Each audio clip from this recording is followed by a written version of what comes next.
તો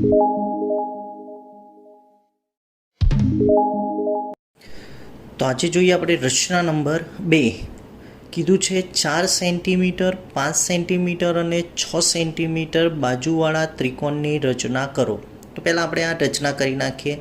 4 centimetre 5 centimetre અને 6 centimetre બાજુવાળા ત્રિકોણની પહેલાં રચના કરીએ. તો હવે આમાં બાજુ સૌથી મોટી કેટલી છે? 6. તો એને આપણે શું ગણી લઈશું? પાયો. તો 6 સેન્ટીમીટર લંબાઈનો પહેલાં આપણે શું દોરી દઈશું? પાયો. તો અહીંયા 6 સેન્ટીમીટર લંબાઈનો પાયો, 6 સેન્ટીમીટર લંબાઈનો પાયો એટલે બીસી ગણીએ આપણે. શું ગણીશું આને? બી અને સી. કેટલા સેન્ટીમીટર? તો 6 સેન્ટીમીટર લંબાઈ બીસી. બરાબર. હવે આપણે મેળવવાનું છે 4 સેન્ટીમીટર અને 5 સેન્ટીમીટર. તો પહેલાં આપણે 4 સેન્ટીમીટર લંબાઈ લઈશું પરિકલમાં. 4 સેન્ટીમીટર લંબાઈ. તો 4 સેન્ટીમીટર લંબાઈનો આપણે એક ચાપ મારીશું અહીંયા. અને બીજું છે આપણી જોડે 5 સેન્ટીમીટર. તો અહીંયાથી આપણે 5 સેન્ટીમીટર લઈશું. તો 5 સેન્ટીમીટર લંબાઈ બી પરથી મારીશું.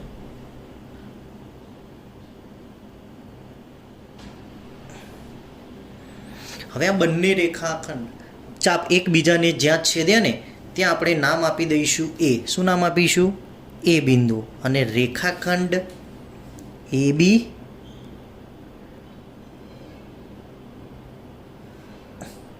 અને રેખાખંડ એસી રચી નાખવાનો. તો આપણા માટે કેટલા સેન્ટીમીટર થયા? 4 સેન્ટીમીટર. અને આ આપણા માટે કેટલા? 5 સેન્ટીમીટર. હવે આપણને કીધું છે રચો અને પછી આ ત્રિકોણની બાજુને અનુરૂપ તે બાજુઓથી 2:3 ગણી બાજુવાળા. 2:3 ગણી એટલે છેદ કેવો છે? મોટો છે. એટલે ત્રિકોણની છેદ જો મોટો હોય ને તો આ ત્રિકોણની બહારની બાજુમાં બીજો અનુરૂપ ત્રિકોણ મળે. અને જો છેદ નાનો હોય તો એ ત્રિકોણની અંદરની બાજુએ અનુરૂપ ત્રિકોણ મળશે. તો આ ત્રિકોણની બહારની બાજુ આપણને અનુરૂપ ત્રિકોણ મળશે. તો હવે એ મેળવવા માટે સૌ પ્રથમ આપણે શું કરીશું? તો આ બિંદુ બી આગળ, કોના આગળ? તો બિંદુ બી આગળ આપણે લઘુકોણ થાય ને એ રીતે કિરણ એ બી એક્સ રચી નાખવાનો. લઘુકોણ ગમે તેટલા માપનો પણ લઘુકોણ થાય એ રીતે કિરણ શું રચી નાખવાનું? બી એક્સ.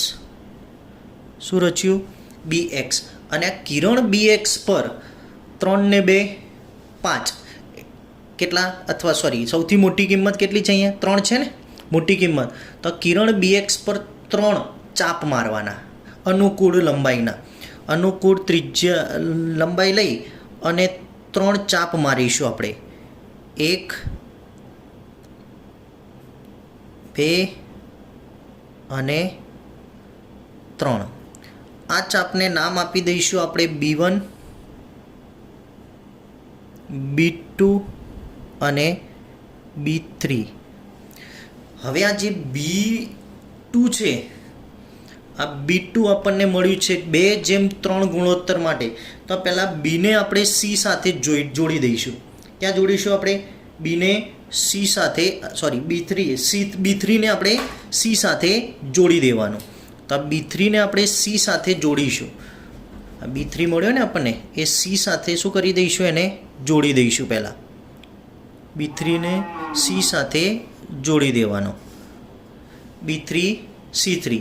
હવે આ જે B3 આગળ જેટલા માપનો ખૂણો બન્યો ને એટલા માપનો ખૂણો આપણે B2 આગળ રચવાનો છે. કોના આગળ રચીશું? B2 આગળ આપણે મેળવીશું. તો પહેલાં અહીંયા ખૂણો રચવા માટે શું કરવાનું? અનુકૂળ ત્રિજ્યા લઈ એક અર્ધવર્તુળ ચાપ રચી નાખવાનો. હવે આ જ ત્રિજ્યાએ B2ને કેન્દ્ર લઈને પણ શું કરવાનો? એક અર્ધવર્તુળ ચાપ મારી દેવાનો. હવે આ જેટલું માપ હોય ને અહીંયાથી લઈને અહીંયા સુધીનું એટલું માપ લઈ અને એક ચાપ મારવાનો અહીંયા. તો એ જ બિંદુએથી લઈ અને એક ચાપ આપણે આમ મારીશું. અને આમાંથી પસાર થતો શું દોરવાનો? માંથી પસાર થતો એક રેખાખંડ દોરવાનો જે બીસીને જે બિંદુમાં છેદે ને, કોને? બીસીને જે બિંદુમાં છેદે ને ત્યાં શું નામ આપીશું? સી ડેશ નામ આપી દેવાનું. શું નામ આપી દેવાનું? C dash. એટલે બી આગળ જેટલા માપનો ખૂણો બન્યો હોય એટલા જ માપનો ખૂણો ક્યાં બનાવવાનો આપણે? B2 આગળ બનાવવાનો. અને B2માંથી રેખાખંડ દોરવાનો જે બીસીને જે બિંદુમાં છેદે ને ત્યાં શું નામ આપવાનું? સી નામ આપવાનું. હવે આ જે બિંદુ સી આગળ જેટલા માપનો ખૂણો છે ને એટલા જ માપનો ખૂણો આપણે સી ડેશ આગળ રચવાનો છે. તો એ રચવા માટે આપણે શું કરવું પડશે? તો અનુકૂળ ત્રિજ્યા લઈ એક ચાપ મારીશું આમ ભેગી. એ જ ત્રિજ્યાએ સી ડેશથી એક ચાપ લઈ એક ચાપ મારીશું અને આ જેટલું માપ આપ્યું હોય મળે બંને જોડતો રેખાખંડ એટલા માપની ચાપ લઈ અને એક ચાપ અહીંયા મારીશું. અને હવે સીમાંથી પસાર થતો એક રેખાખંડ દોરીશું. સી ડેશમાંથી પસાર થતો રેખાખંડ દોરવાનો ચાપમાંથી પસાર થાય એ રીતે.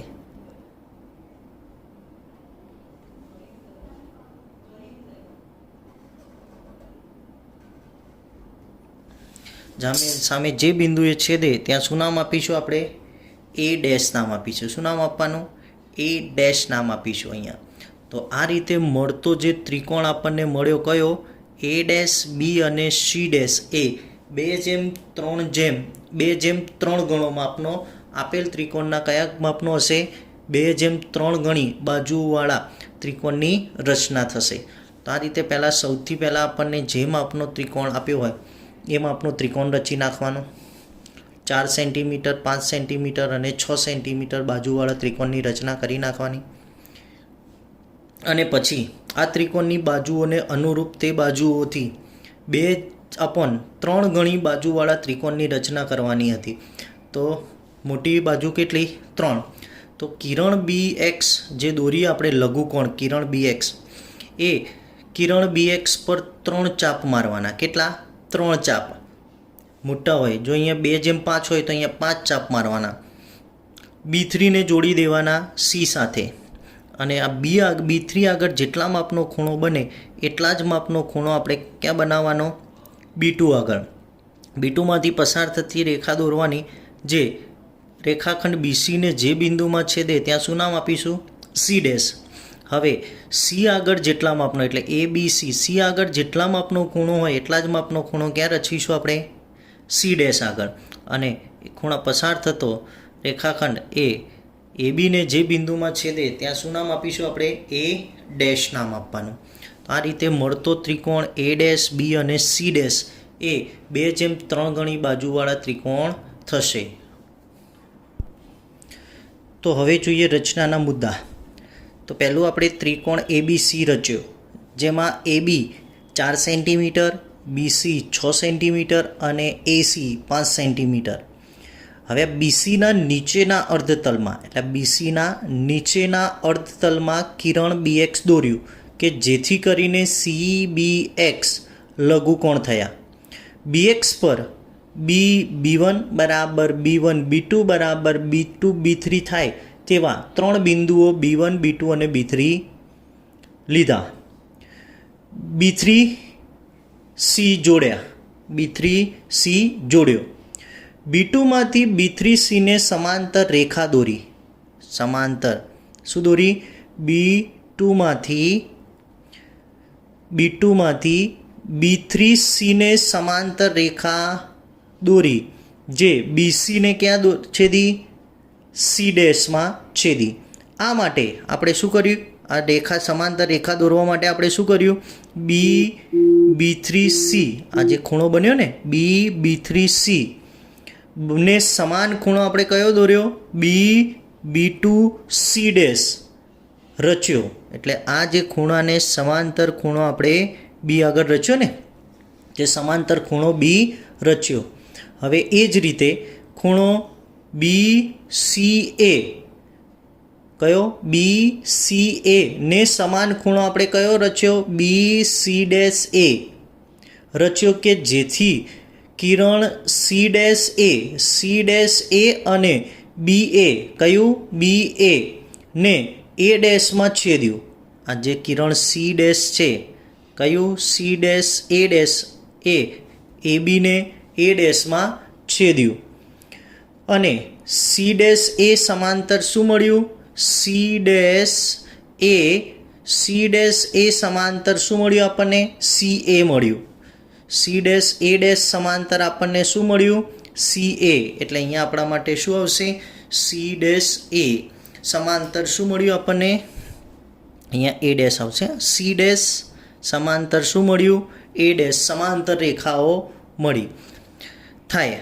આથી A dash B C dash A માંગેલ માપ મુજબનો ત્રિકોણ એબીસીને સમરૂપ હોય તેવો ત્રિકોણ મળ્યો. તો આ સમરૂપ ત્રિકોણ એટલે અનુરૂપ ત્રિકોણ જે આપેલ માપનો ત્રિકોણ છે એને સમરૂપ ત્રિકોણ અનુરૂપ બાજુઓવાળો ત્રિકોણની રચના. ઓકે.